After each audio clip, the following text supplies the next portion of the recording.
বিভিন্ন কারণে পৃথিবীর উষ্ণতা বেড়ে যাওয়ার কারণে গাছ লাগানোর প্রতি আমাদের যে প্রয়োজনীয়তা ইতিমধ্যে দেখা দিয়েছে, তারই অংশ হিসেবে নোয়াখালী জেলা প্রশাসকের কার্যালয়ের সামনে নোয়াখালী জেলা প্রশাসন এবং উপকূলীয় বন বিভাগের উদ্যোগে যে বৃক্ষমেলার আয়োজন করা হয়েছে, সেখানে আমরা দেখেছি শুরু থেকে এখন পর্যন্ত সম্মিলিত সামাজিক স্বেচ্ছাসেবী সংগঠনের ব্যানারে যে স্টলটি রয়েছে, এখানে নোয়াখালীর সকল সংগঠন একত্রিত হয়ে জনসাধারণকে গাছ রোপণের প্রতি উদ্বুদ্ধ করে যাচ্ছে। তো আমরা আজকে দেখতে পাচ্ছি এখানে একটি সংগঠন যে আমরা নোয়াখালী পরিবার, তাদের যে ফ্রি ব্লাড ক্যাম্পেইন, অর্থাৎ যে মেলাতে আগত দর্শনার্থীদের জন্য তারা ফ্রি ব্লাড ক্যাম্পেইনের আয়োজন করেছে।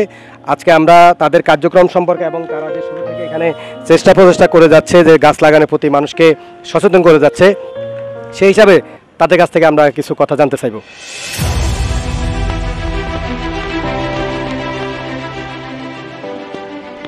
আসসালামু আলাইকুম। 2023 বৃক্ষমেলা আয়োজনে আমরা এসেছি, আমরা নোয়াখালী পরিবার, এবং মানুষকে বৃক্ষরোপণ সম্পর্কে উদ্বুদ্ধ করার জন্য আমরা বিভিন্ন প্রচেষ্টা চালিয়ে যাচ্ছি। এবং বৃক্ষমেলা শুরু থেকে আজ পর্যন্ত আমরা এই মেলায় বিভিন্ন কাজের সাথে সম্পৃক্ত থেকে এবং বিভিন্নভাবে সহযোগিতা করতেছি।